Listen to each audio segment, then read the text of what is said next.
Welcome to the Niche Pursuits podcast. Today, we're joined by Kevin Espiritu with epicgardening.com. Kevin is a website builder that started this website about 8 or 9 years ago. And while it started out as just a website, it has grown into a very large brand. Kevin's website gets millions and millions of page views, but he's expanded into a variety of social media channels, including YouTube, TikTok, Instagram. He's the most popular gardener on all of those channels. That's not where he stopped. He continued and expanded into developing his own products, of which now that makes up over 90% of his revenue. So he's grown much more than a website. He's built an entire brand in the gardening space, and we get to deep dive the entire process with him. And it's such a cool journey. Now, Kevin has grown this brand into something that now he has investors. And he's had to really adapt his role over the years from being just a guy who started a website and quit his full-time job while was only earning $400 to now earning 8 figures and really having to expand into a lot of different things. Now, there's something really here for everyone, though. There's a ton of inspiration you can gather from the different decisions that Kevin made along the way. And there's a lot to learn about how Kevin pivoted at different points. He shares a lot for people who might have enough traffic to consider adding a physical product to what they offer. But there's also something here for you if you maybe are just building a website, but are ignoring other social media channels. Kevin was able at different points to do all of these things. And so I think it's really interesting. And I learned a ton from interviewing Kevin at how he slowly and methodically made decisions to scale this website up. It's doing really great now. I personally love following Kevin's gardening advice. He produces great content, and it's so fun to hear how he's done that along the way. Enjoy. Introducing nichesites.com. Are you looking to scale your niche site portfolio or build your first website? Look no further than nichesites.com. With a portfolio of successful websites and over 700 plus satisfied clients, the folks at nichesites.com have the skills and experience to help you succeed. From keyword research to link building, content writing to done-for-you websites, nichesites.com offers a full range of services to help your content site grow. As the saying goes, a trial is worth more than 1,000 words, and they're offering a special trial just for new customers. You get 5,000 words of content completely free with your order of 10,000 plus traffic backlinks. Don't miss this opportunity. Head on over to nichesites.com/trial and take advantage of this amazing trial offer. Again, it's niche sites, plural, nichesites.com/trial. Go claim your free content today. Before we jump into the podcast, I wanted to let you know that today's episode is sponsored by Search Intelligence. Here's a short clip of Ferry from Search Intelligence showing you how their agency built digital PR links to a client's website. What a masterpiece PR link building campaign. With 20 links in big publications such as The Sun, Express, Mirror, Wales Online, and still landing, I would say this campaign is a massive success. We told the press that people should turn on their heating this summer if they want to save money next winter.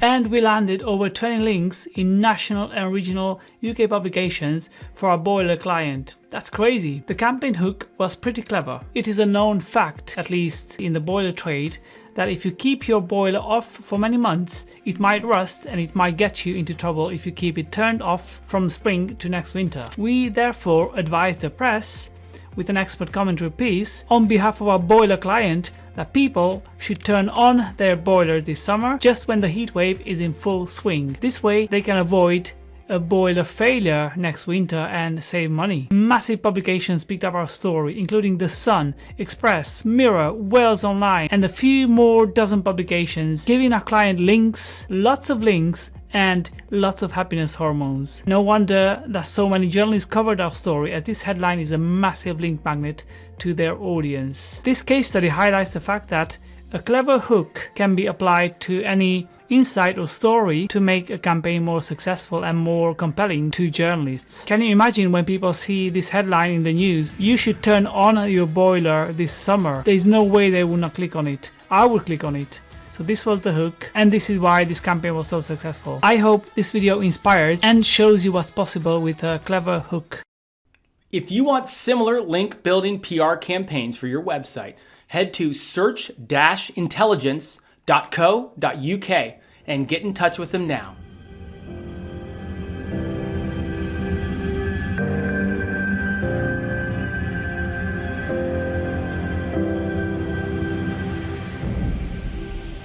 Welcome back to the Niche Pursuits podcast. My name is Jared Baum, and today we are joined by Kevin Espiritu.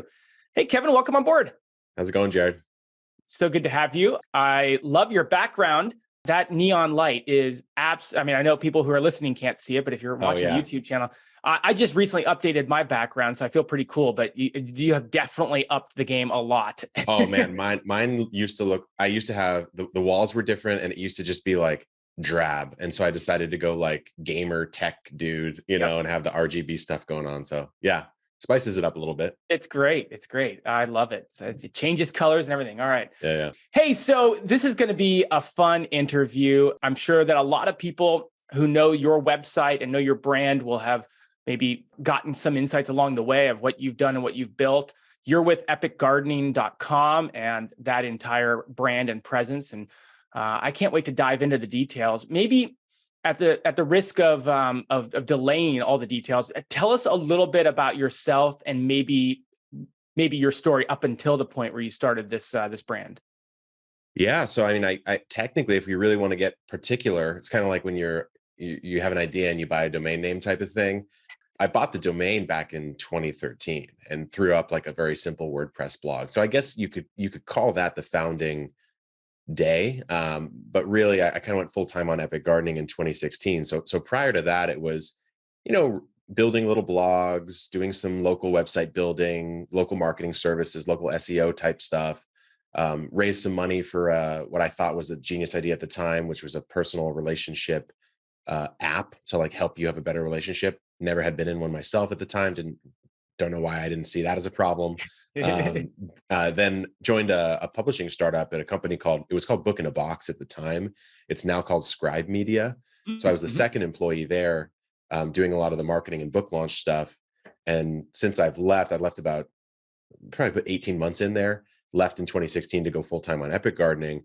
And then since then, Scribe's gone on to do all of David Goggins' books, some really sort of big, heavy hitting books, which really cool model. But yeah, I mean, to sum it up, kind of a smattering of different ideas, only one of them being like a full-time job before going full-time on Epic Gardening. What was the pivotal reason or inflection point for you to go full-time on Epic Gardening? It sounds like you had a cool thing going with Scribed, or what they were called at the time. And what caused you to move over? So basically from my early 20s, like 18 on, actually, I had been relatively self-sufficient. Like I went to college at UC Santa Barbara, but I was playing online poker to pay for school. And so sort of was on this econ accounting track and realized, well, the poker thing, you control your own destiny more, you make more than an accountant, you don't work 80 hours a week and sleep under your desk. So it kind of seems like a great way to go relative to accounting, at least. And so, it kind of put me on this track of, I don't want a traditional job. And I like sort of scorned traditional jobs in my early 20s, which sure, great lesson, I suppose, especially looking backwards, but also kind of put me on this like sort of hamster wheel of trying to figure stuff out on my own and kind of beating my head against the wall, like building websites for people. Oh, I can only earn this much money, barely enough to pay the bills, And so eventually I sort of hung my hat up, especially after the startup thing that I had tried with my co-founder kind of tanked, the relationship app thing. I was like, you know what, maybe I should actually get a little more humble and work for someone or work for a company that knows what it's doing and knows how to scale to a certain point so I can actually learn what I'm doing wrong. So that's what I did. I worked at Scribe for about 18 months. We went from like 200,000 in revenue to like 2 million or 2.5 million or something like that. Which is, you're still in the scaling up phase of a company at that point in time, but still it was further than I'd ever gotten. And the writing was sort of on the wall as far as my time there, where it was like my role was getting split into like 3 different roles. I didn't want to do one of those 3 roles. So I was like, you know what, I think I've learned enough. Maybe it's time to go do my own thing. And that was really the impetus. What was, when you made the transition, what was the website doing in terms of, was it earning revenue? Was it? Yeah. So it's interesting because like I went full time on a site that technically existed for a few years, but had just languished. Right. And so I think at the time, Epic, I actually have a chart. I should have pulled it up, but Epic probably was making like $300 to $400 a month in a combination of like affiliate earnings and AdSense. And it was AdSense, I believe, still at that time.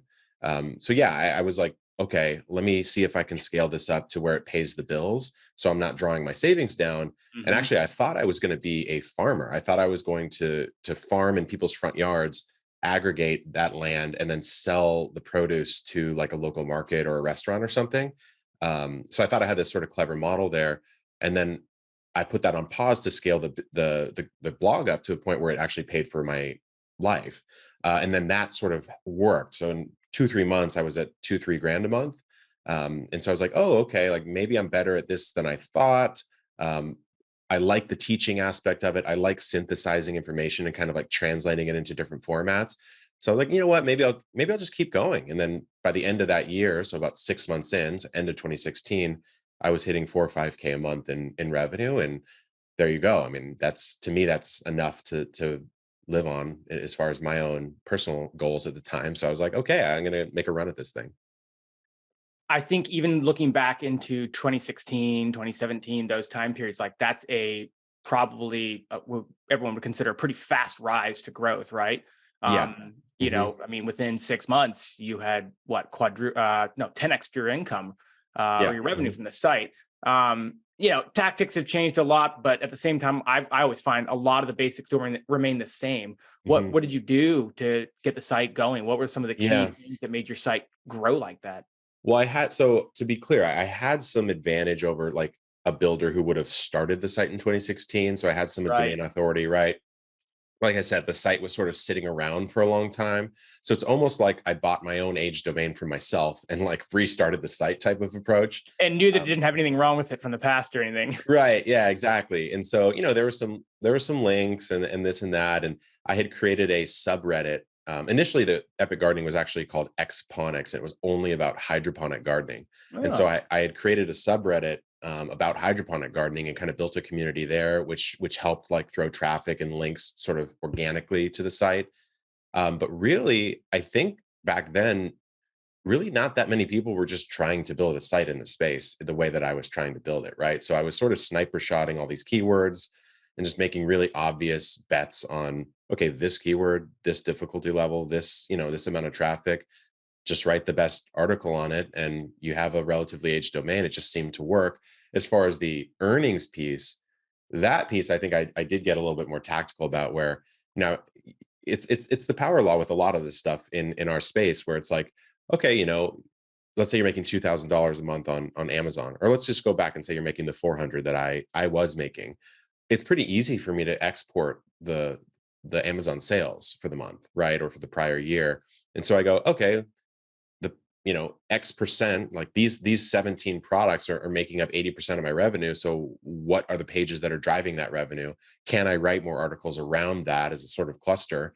And so that's what I did. I wrote like 3 to 4 more articles about a particular higher priced item, and voila, those ranked like very quickly because it's even more niche than the original. And there you go. I mean, you don't need that much more in traffic to triple, quadruple the income if it's a big ticket thing. So I was going for like really obvious, almost like slap your face obvious type of wins back then. topical authority before it was in vogue to talk about. I guess so. Yeah. Hmm.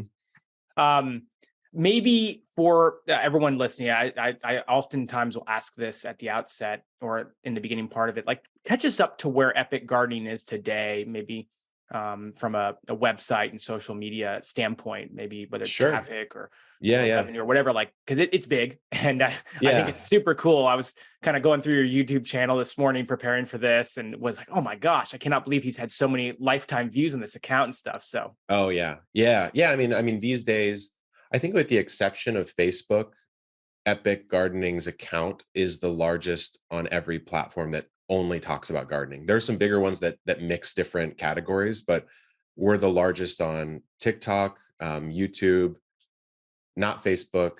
We're the largest gardening only account on Instagram. So yeah, we're pretty big on social. The blog, it does pretty well. I think probably around 10 million uniques a year. We're tracking towards somewhere around 15 to 20 this year. I hope. with some interesting plays that we'll be making.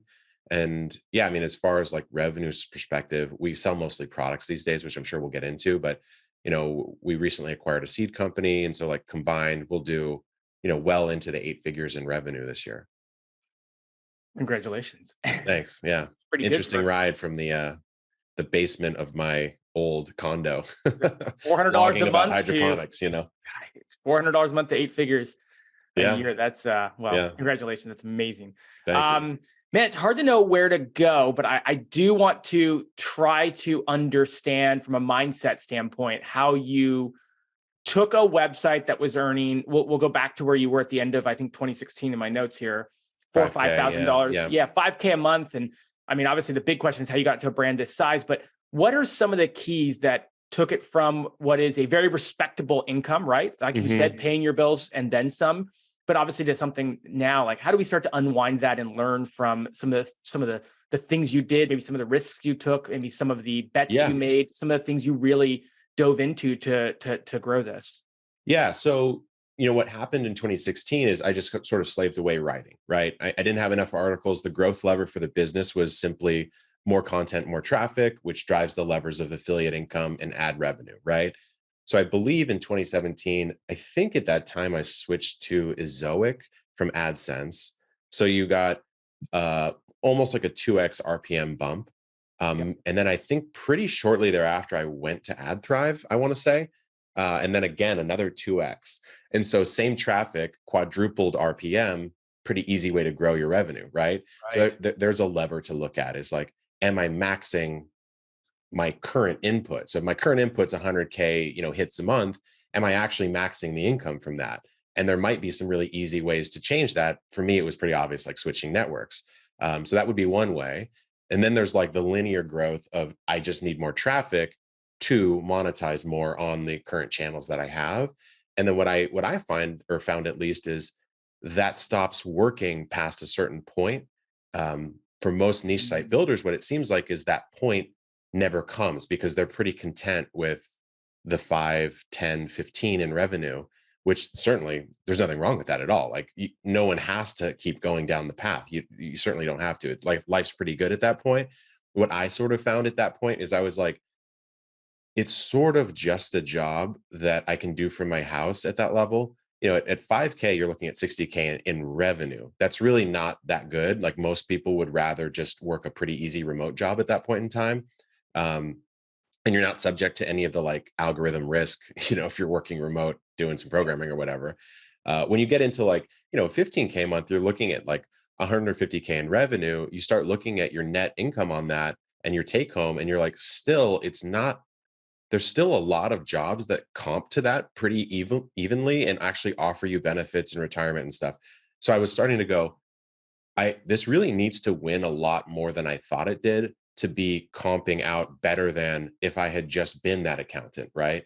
Now, maybe that's an extreme version because I would pay anything to not be an accountant personally, but there's certainly jobs that are like kind of fun at the, $90,000 to $150,000 range that you could do that don't subject you to as much risk. And so I was like, okay, well, I need to expand and solidify the strength of the business. I can't just ride or die on if I drop rankings, right? And so I expanded into YouTube at that point in time. I believe also a podcast at that point in time. So the podcast now, I think we're almost at 20 million downloads lifetime. And YouTube is somewhere in 280 million, maybe views total across the whole channel. I forgot, but YouTube Shorts has kind of messed us up a little bit. But yeah, so basically what I started to do is build a base that's more resilient, right? So launching the podcast and launching YouTube, it was easy to market because I just looked at my top 50 pages and made videos and podcast episodes about those and embedded it in those pages. So voila, you don't actually need to rely on a non-existent algorithm for podcast discovery. There isn't one. It's really just word of mouth. So my word of mouth was the landing page. And then on YouTube, I didn't only have to rely on the algorithm to launch a new channel. I had some referral traffic coming in. And so it was sort of a hack. It's like, to me, the niche site or the blog is a way to launch every other media in a sustainable way. I mean, if let's say, in my world, you've got how to grow basil, right? If I'm ranking number 1 for how to grow basil, and then I put a YouTube video up on a new channel about how to grow basil in that piece, and it's a very good piece of content, you just beat the algorithm because you're throwing traffic at it that no one else can compete with, right? And so I started building a base out there. YouTube monetizes very similarly with ads and affiliate. So at least I had two versions of the same thing going that aren't dependent on one another, right? If my rankings drop, my views don't drop commensurately. So I started building out a bit more of a, just like a stable sort of foundation. How did YouTube makes sense. Like I think gardening, and I think, man, I could very well say I'd want a video along with my written article and Yeah, different yeah. people. But how did you think about like a podcast? Like, The podcast is kind of funny. So my cousin and I were trying, we've always been trying like all sorts of different entrepreneurial ideas, right? And so the podcast at the time, my cousin wanted to make one about reading. And he was trying to figure out like, okay, how do you launch a podcast? What are all the steps involved? Neither of us had ever done it before. And I was like, you know what? I'm going to try to launch one over the weekend to like see how easy it is. Mhm. And so what I did is I looked at the space of gardening podcasts at the time. This is 2017. So there were like four. And they were all like 30 to 60-minute shows about a particular topic, usually with a guest. So standard interview format, right? And so I was like, you know what? I want to be in my listeners' ears when they're in the garden. So they're like part of the journey. I'm part of their journey as a gardener, right? How do I do that? I got to offer something a little bit different. And so I was like, well, what's the easiest podcast I could possibly make? And so I made 5-minute episodes, sometimes even less, every day. So I just recorded how to prune a tomato, how to, pick a lettuce at the right time, whatever. Again, going to that top 50 pages idea where I profiled things and like put them in. And then there you go. It was like a little intro music. I actually think the first episodes had no intro music. It's just me talking into a mic into like an audio recording app. And I just stopped and then I just trimmed the ends and uploaded it to Libsyn. And there you go. I mean, the podcast off to the races. So that was it. It was just kind of looking at a different format and trying to find something easy to do. It seems like you're really good at, I'll say, I mean, I've heard you say it 4 or 5 times already. I don't want to say repurposing content, but taking one piece of content and using it as much as you possibly can. Mm-hmm. For people who are stuck on that, you talked about how to use it across different mediums, but also how to take one topic and then write a whole bunch on that general topic, but getting really specific. Any other ideas for people who are perhaps not harnessing that model for growth? Yeah, in the context of blogs, I guess it's a little different, right? Though, like it's a bit more technical of an approach versus video. Do you want me to go on blog or? Well, it seems that you used all the other channels to help grow. Maybe that's the better question. How much did taking one topic and then going out into as many channels, as many areas, as many mediums as possible, how much did that actually end up helping grow maybe the blog itself? Like how much Yeah. was that a factor? Maybe that's the better question. Yeah, I think it's the reverse. I think that mostly the blog helped those grow initially, but the reciprocal doesn't really happen that much, where the YouTube doesn't really help grow the blog all that much. Now, the blog's linked on every YouTube video we've ever done. I don't know how many times it's been clicked through.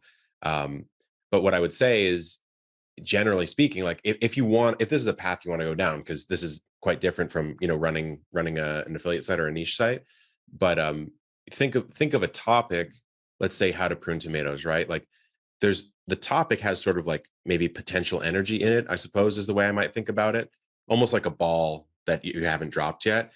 And so it's like, okay, well, what's every format you could do that in? Of course you could do it in a in a blog, an article, of course, podcast, and then podcast formats can be stretched. So you could do very quick basics, 3-minute episode, or you could interview a guest who knows how to prune tomatoes for 10 minutes, or you could make some sort of master guide. And then the same would apply for video. And then in video, it's sort of unlimited because I actually have a video about how to prune tomatoes that has like 3 or 4 million views. That's a very detailed guide. Here's how to prune an indeterminate. Here's how to prune a determinate. Here's all the anatomy of the tomato. Here's where to make the cut, right? But you could do the same thing in a 15-minute or 15-second TikTok video too. It's less dense. The information is less dense, but it's sort of like, it's almost like a lead magnet to the greater ecosystem. You know what I mean? So I don't know if that explains well how I think about it, but a topic sort of just has endless amounts of ways that it could be covered. I guess a follow-up question to that too, which yes, that makes total sense.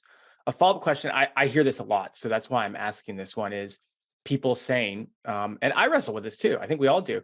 Hey, I've got this topic. Would it be better to put my energy and efforts towards flushing out all the different mediums Mhm. and really taking this topic to all the different channels that it could be taken to, or I'd be better served just continuing to write about more topics. And obviously that's going to be different for every person and every Yeah. brand, but you clearly made decisions along those lines and maybe could help Yeah. have insights into that.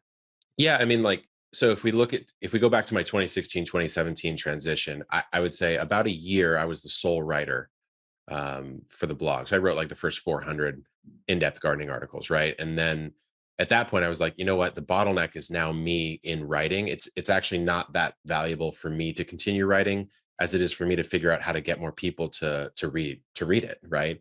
And so that sort of went to promotion, link building. So I had to hire a writer who still works for us to this day. And so it's like, yes, you can expand to all these platforms, but only if you leave a person or process in your wake as you go focus on something new. Otherwise, you just drop the ball, right? So to me, when I went to, podcast and YouTube, I had a writer fully handling the entire blog. And the only thing I would manage would be the actual SEO thinking, the keyword analysis and research, the topical sort of selection. But after that, I could trust that she knows a lot about gardening, she knows a lot about writing, and she could write it in a way that would do well, and she could even handle the uploading and stuff, right? So then I could take my brain and fully devote it to YouTube and actually figure out how to do it well. So I would say don't. I think it's a mistake, especially early on, to try to do like 3 or 4 platforms. It just doesn't work. Yeah. Good distinction. Yeah. Good point. It's a great way to put it. Well, let's look at the subsequent couple of years. Mhm. It sounds like you had some real breakthrough in 2016 and then 2017. What did the next couple of years look like as we kind of got into the 20s, if you will? Yeah. Yeah, 20. yeah. So 2017 through 18 was kind of more of the same scaling on the models that I already had. So YouTube, podcast. I think I got a book deal at the end of 2018, and then that launched in 2019 or something like that. So that was like a traditional piece of media, right, with a publisher and all that. So that was like an exciting thing. The thing I guess I would say about that is it doesn't move the needle for you revenue wise as much as it does authority wise. Mm, But books, especially if you go with a traditional publisher, you get like an 8 to 10% cut and a book advance, which typically you just spend on making the book. So really, unless you earn out your advance, because an advance doesn't mean it's free money, it means that actually your royalty cut applies to the advance in the negative balance. So let's say you're making $2 a copy and you make 5,000 on your advance. You got to sell 2,500 copies before you make a single dollar, right? right. So from a revenue perspective, books aren't that great, but they're actually really good for a news outlet picking up. Oh, this guy's a book. He must know something. So that happened, but really the next couple of years were mostly just scaling up um, the content, right? Blog, videos, etc. I purchased a site to get me into the houseplant world. Instead of writing all those articles, I bought and migrated over the best of one. So that was a killer growth move. I think it's probably more in vogue these days to do stuff like that. But that was 2017. I think I bought the site for like $1,000, and I penciled out the RPM math, and I was like, I think this pays itself off in like 3 months.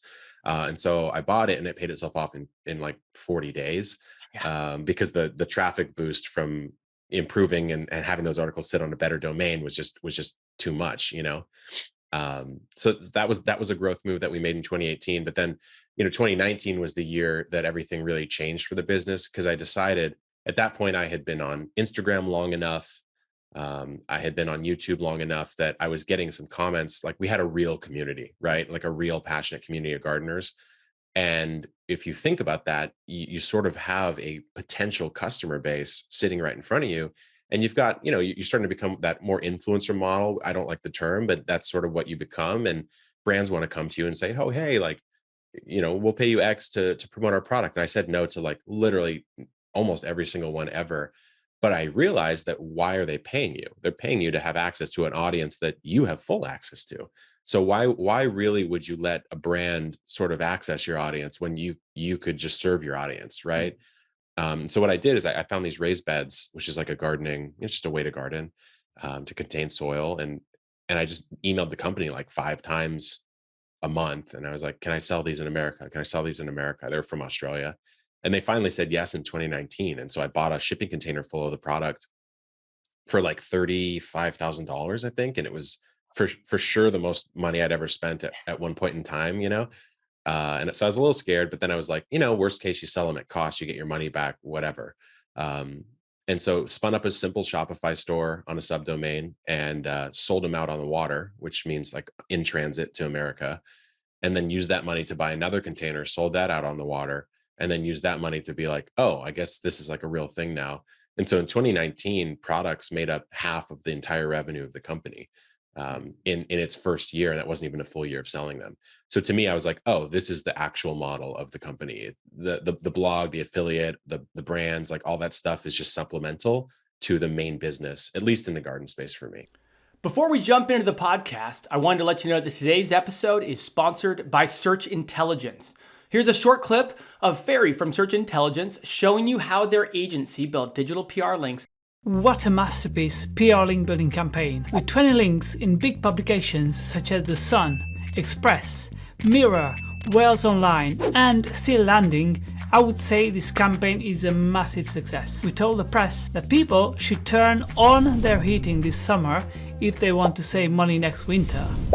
And we landed over 20 links in national and regional UK publications for our boiler client. That's crazy. The campaign hook was pretty clever. It is a known fact, at least in the boiler trade, that if you keep your boiler off for many months, it might rust and it might get you into trouble if you keep it turned off from spring to next winter. We therefore advise the press, with an expert commentary piece, on behalf of our boiler client, that people should turn on their boilers this summer just when the heat wave is in full swing. This way they can avoid a boiler failure next winter and save money. Massive publications picked up our story, including The Sun, Express, Mirror, Wales Online, and a few more dozen publications, giving our client links, lots of links, and lots of happiness hormones. No wonder that so many journalists covered our story, as this headline is a massive link magnet to their audience. This case study highlights the fact that a clever hook can be applied to any insight or story to make a campaign more successful and more compelling to journalists. Can you imagine when people see this headline in the news, you should turn on your boiler this summer? There's no way they would not click on it. I would click on it.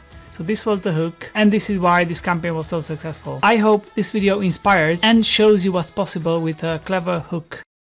If you want similar link building PR campaigns for your website, head to search-intelligence.co.uk and get in touch with them now.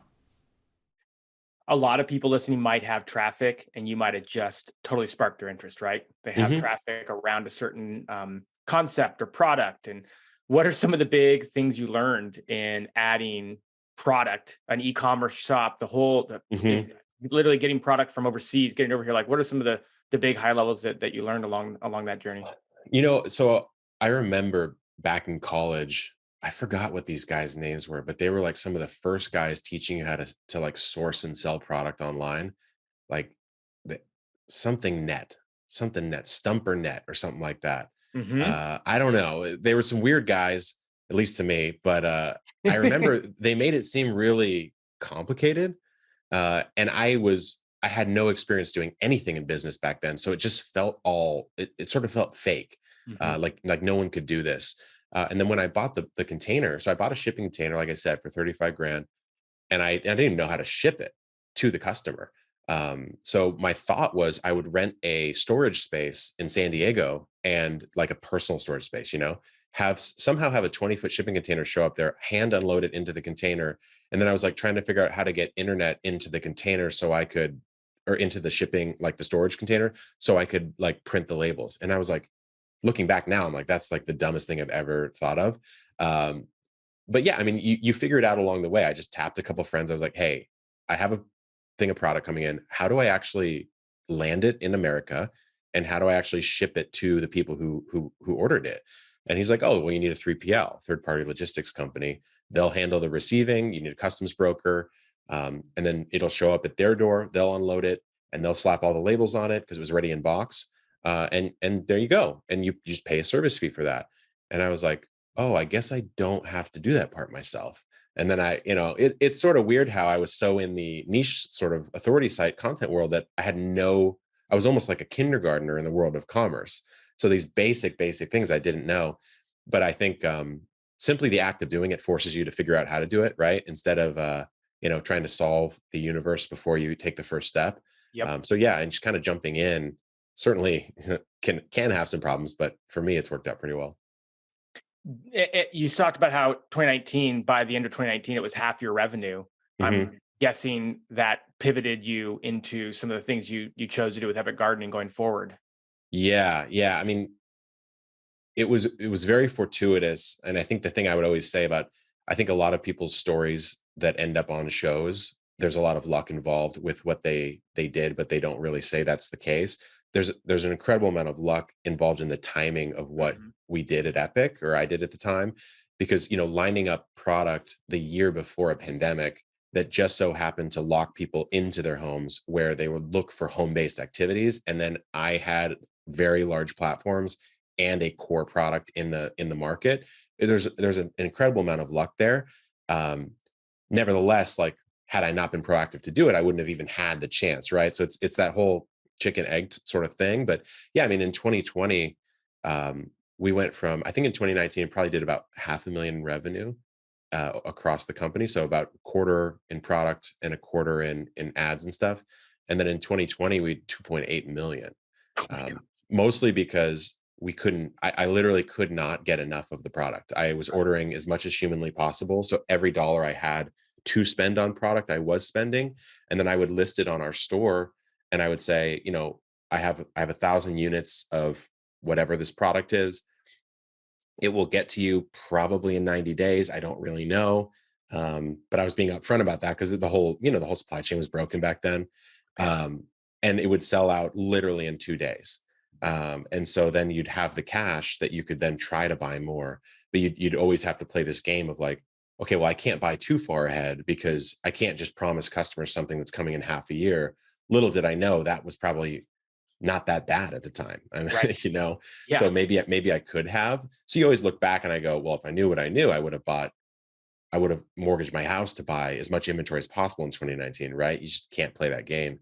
But yeah, I mean, you're totally right. As soon as products became 50% of revenue in the first year, in 2020 it was 88%, right? And now it's over 90%.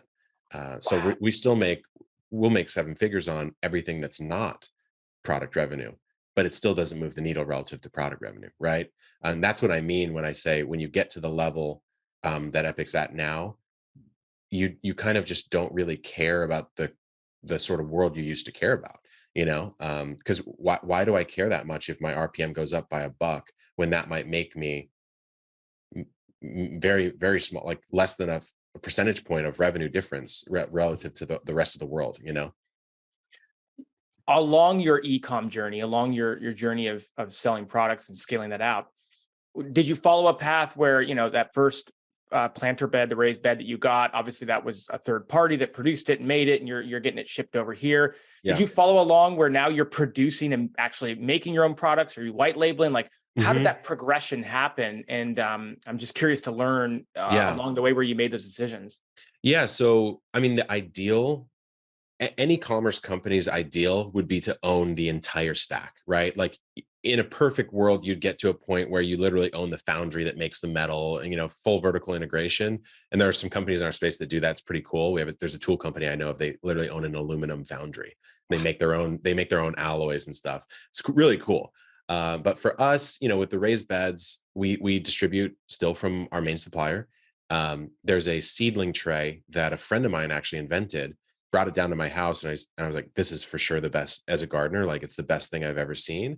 And so we did an initial relationship where we're just sort of drop shipping, because I had the audience and I had the ability to communicate about the product, and he had the product itself and the manufacturing capabilities. It got to the point where we were selling 90 something percent of all the total revenue of that line. And so I was like, you know what? We need your expertise in product development. And we sell all of your product already. So why don't you just join the team? And so what we did is we bought all of the injection mold assets, which is like these big old machines that make the product. Mhm. And we brought him onto the team. And so that's our first sort of owned line. It's called American Trade Company. We're getting that into wholesale now, hopefully. But yeah, like to your point, in a perfect world, you'd slowly migrate towards that. But there's some relationships that you don't want to do that with because it doesn't make sense, or there's just some products that are too complicated and you don't want to own and operate the whole thing. So bringing it full circle to where we're at now, you Mhm. have a large brand that is not just a website any longer. It's a whole website, a bunch of social channels. You have a huge e-commerce play that accounts for the majority of your revenue. Mhm. Um, what are the next steps? Where are you going with this thing? I'm so curious to Yeah. hear what you're doing. And I have a couple follow-up questions based on that. Sure. Yeah. So, yeah, I mean, to do this in 2021, very tail end of 2021, we raised some capital Hmm. because I sort of saw like I never thought I'd raise any investment, but the market, the garden market, sort of required it almost if I wanted to do what I wanted to do, which is there's an opportunity in gardening to just build the next generation garden company from media all the way down through the products. There's actually a lot of products in our world as gardeners that you go to the nursery and you think you're doing like the sustainable act of growing your own food and stuff, but a lot of the products in the nursery just aren't that good, to be honest with you. They're injection molded, cheap, virgin plastic, which means new plastic that's very thin that will break and go to a landfill. Most of the live goods are put in, there's a lot of sort of waste and poor design. And so I'm like, okay, well, why don't we be the ones to make better products for the home gardener? And gardening in general is getting more popular. And so I'm like, there's probably new stuff we can make that the form factor is not quite right, because most of the garden stuff comes from the farming world and it adapts down to the gardener, but doesn't perfectly fit. So there's a lot of product opportunity there. I think we can build like the educational side of the company, which is all the content. We're bringing on like new creators, someone who's not just me on the camera. Um, and then we just acquired a seed company called Botanical Interests, which is already in like 4,000 nurseries around the country. And so we sort of have a way to engage with our audience right at the point of starting seeds, right? And we have the education to bring them through the whole journey. And so I'm like, you really can build like the next generation of what the garden market looks like through Epic. That's the goal, at least. Wow, thinking so big. I love it. My next question, you literally just teased it. Yeah. If you go to like I was on your YouTube this morning, you're still the guy Hmm. in the videos that are popular and getting released and whatnot. You're still the Yeah. face of the brand in so many ways. Yet the company has grown so much that's got to be taxing. It's got to be an interesting juggle. I'm curious to hear how you pull that off, why you've chosen to do that, how that is going to continue to Yeah. sustain itself. Yeah. Well, I'll say not that I haven't pulled it off that well, to be honest, and at least from my perspective, because I'm CEO of the company, right? And we have 80-ish people on the team now. So we're hiring some competencies that I could get good at. I really do believe I have the ability to get good at, the operational side more, the finance side more, et cetera. But the answer is more like, should I? And the answer is probably no. And so, we're hiring some better players in those roles to help out there. And then, yeah, I mean, as far as like being in the face of the content, I can never not be in it at all. But I am trying to grow like the next generation of creators. So actually, my garden assistant, I hired a garden assistant for like $20 an hour who lived down the street from me. He was a geology PhD. And then like 3, 4 months in, he quit and I hired him like full time. And then I started showing him in the content and people really liked his energy. And now he's got 70,000 on YouTube, 115 on Insta, and like 70 on TikTok. And so we've created, Jacques the garden hermit, we call him, as like another creator in the network of Epic. And so if I can do my job right, I'll always be sort of like the godfather of the system. But hopefully I can bring on some people who know way more than me about houseplants or succulents or bonsai or anything like that. And build it into like this media network that has a product network powering it below.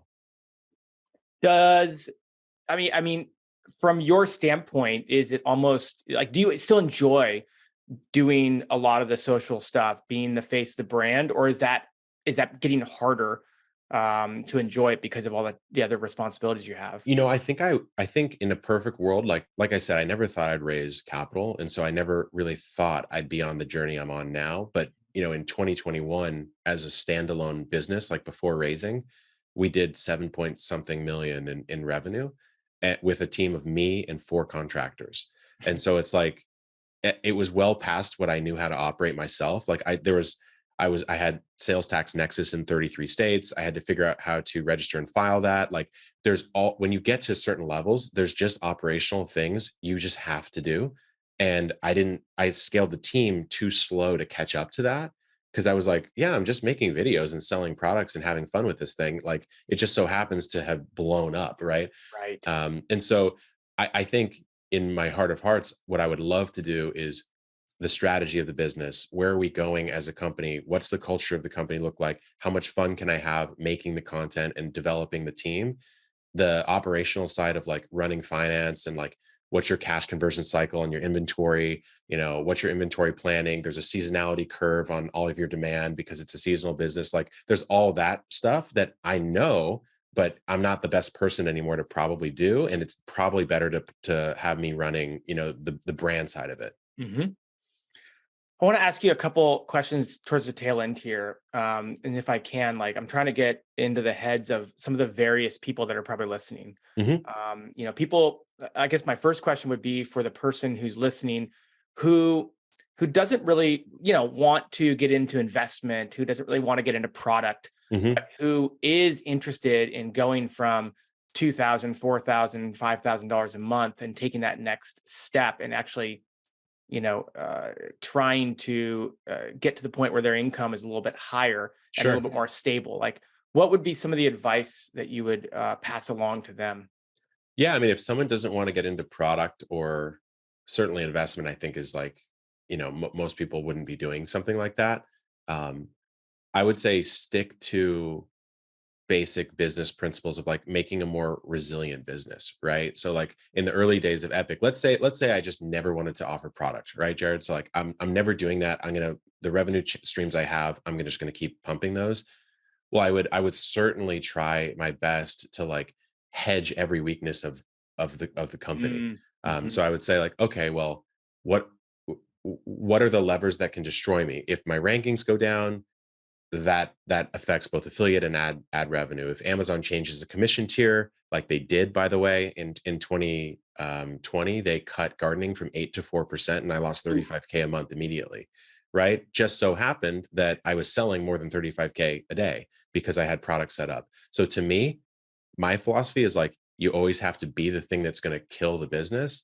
And what would have killed me is just living off of Daddy Bezos's good graces, right? So I set up a system where that was more resilient. But if you there is a stopping point for a lot of people. Like I know a guy, I think his name's Mike Niche Twins or something on Twitter, who he writes his own content still. He doesn't want to hire anyone. He operates at like a 99.2% profit margin of his business. It's absurd. And he's just doing his best to like become as resilient as he can. And I just saw he got slapped by Google and revenue dropped by 50%. So it's like just do whatever you can to make sure that those types of moves don't hurt you. And hopefully the site comes back. I have full faith his site will come back, but you got to think about it that way. Maybe it's that's why maybe people start operating like networks of sites, so they have something that's like counter cyclical to the one they're in, or developing more articles, more revenue streams. I don't know. I mean, it's tough. To me, it feels inevitable that the whole niche site thing at some point, it's I would say it's semi deflates because the barrier to entry is really low, right? The knowledge barrier is somewhat high, but the like actual physical barriers are somewhat low. You don't need a lot of money, and there's so much um, sort of copying and playing the same game by other people that I feel like at some point the margins will start to get competed away in the whole space, but I don't really know if that's the case or not. You probably know more than me. Well, that was going to be my next follow-up question, and you kind of hinted at, like, you seem like always from the beginning or very close to the beginning, you put your face at the Mhm. forefront of your brand. And certainly at a Yeah. time, I mean, even nowadays, there's a lot of debate about that in the website building space, is how much do I Yeah. need me to be a part of the brand, but even back then it was even more common to not be a part of your brand. Oh yeah. You'd have like it was avatars and stuff, right? totally like, Yeah, it was weird to put your face on the brand back then. Yeah. How important has that been? And maybe that also ties into some of the things you were just talking about with safeguarding your project, especially if you don't want to get into some of the bigger e-com games, and how you safeguard it. Yeah. I mean, I would say this, like, I know very few businesses that are in the media world, and niche site blogging is media, that wouldn't benefit from having a human person to connect to, right? So I think about like what can't be faked. I think a lot about that, like an honest signal, like what cannot be faked. Well, certainly it can't. You know it's me that's running this thing, right? There's like thousands of reference points that it's me, and if you connect with what we do and you like my stuff, then you build way more affinity to Epic than you would some random, Sunnyscapes blog run by Susie, who's actually, a guy named Chad in his basement, right? Like that guy's just simply never going to beat us. And it's not because he's not good or anything like that. It's just that he's chosen ingredients that bake a worse cookie than we could ever bake, right? Yep. So it's like, why would I hamper myself? I just don't understand. So my hot take that I think I've tweeted out maybe a couple of times, that a lot of the certain site owners don't agree with, which is valid, is I'm like, if you can't put your face on your business, or you can't out your site, for example, to me, you do not actually have a resilient business. If simply the act of shining a light on it destroys it, how valuable is that thing? I mean, what businesses do you know today that actually, by knowing about them, they become worthless? It's just not. It's not true, right? So that's my hot take, and I know some people don't agree with that. You bring up a very interesting paradox there. That's a Right. good succinct way, at least, of quantifying that debate and that question there. Final question on that, maybe flipping gears, but putting yourself in the shoes of a listener that perhaps is really eyeing an e-commerce play, does have some elements to a brand and a community going for them. What you jumped in, you just kind of jumped in one day and did it, and learned, Yeah. built your wings on the way down, as a mentor of mine used to say. Jumped off the cliff and built your wings To a on the way degree, down. yeah, for sure. But speaking to that person and some of the things that they should at least consider before making that decision, what would you say to that person? Yeah, for commerce stuff, and I have a few people that I sort of mentor in the niche site space that I guess I try to encourage to offer product. Actually, my cousin runs a fishing site, and he offers a product that's done pretty well for him. And the thing I always say is like, it's the power law of the power law almost with product. Like if I didn't offer, I could have tried offering, for example, Jared, like a little hand tool made in China that everyone else has, right? Right. Yep. And that could have been like, it looks easier to sell. It's not as heavy to ship. It's easy, it's cheap. You don't have to buy that much of it. You can test it on AliExpress, whatever, right? But again, it goes to like what cannot be faked, what cannot be copied, and what's truly unique and valuable. Is I there's this sort of metal raised bed that everyone kept asking me about, that I just happened to have some samples of from this company. And I was like, the audience is shouting for me to just make this available in the USA. I don't have to be some genius. And yeah, it's a little more annoying to ship this thing, but it will work way better. And so if you're getting into the commerce of, I don't know, let's say carpentry or something like that, you want to offer something that is unique enough that they can only get it from you, and there's a really obvious reason to buy it that makes it way better than something else. And I know it's kind of like a blasé answer. It's like, okay, obviously you would do that, but you'd be surprised at how many people I see try to sell a product. They're literally selling some random Me Too product off of AliExpress and thinking that magically someone will buy that. And then they don't flip the switch and think like, do they even purchase stuff like that? Would they purchase their own product? I mean, just think about it that way. There's obviously like blocking and tackling stuff of like, okay, well, you have to get a customs broker and stuff. That probably goes into a deeper discussion. But I would say if you're going to get into commerce, like offer the best possible thing you could sell to your audience that they're sort of screaming for. This is a follow-up question. You haven't done, or maybe you haven't, we haven't talked about digital products. And that's, No, yeah. yeah. Any reason why? You just No good run with reason. the physical products, maybe? Well, so the physical products in the garden space specifically, the world is vast, right? And there's a lot of opportunity to improve them. and that's sort of the thing I already had going. I guess my perspective has always been, generally speaking, information wants to be free. And so if I can make, like, I have a 45-minute video, for example, on how to grow microgreens, which are like really small baby greens. That's, I believe, at least better than probably half the courses on how to grow microgreens out there that you pay for.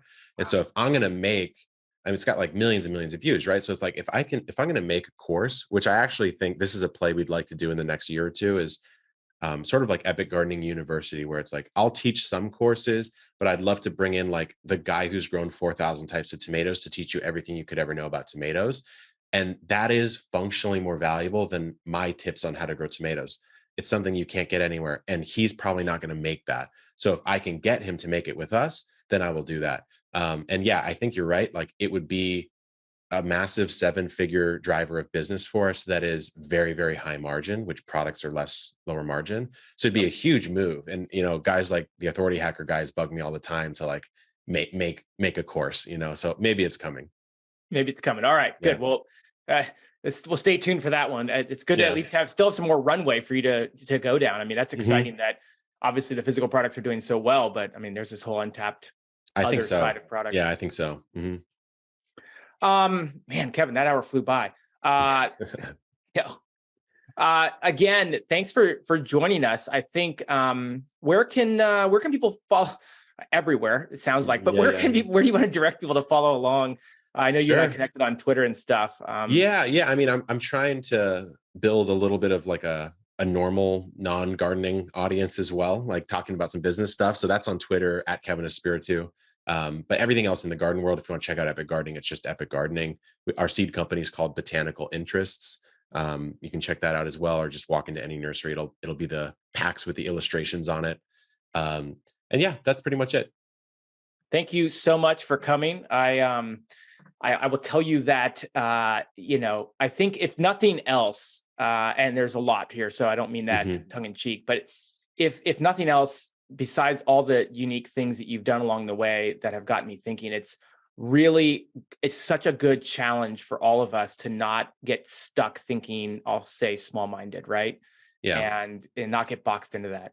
Yeah, I would say, like, I think it's weird because like I once was a pure niche site operator, right? And so like I know a lot about that space.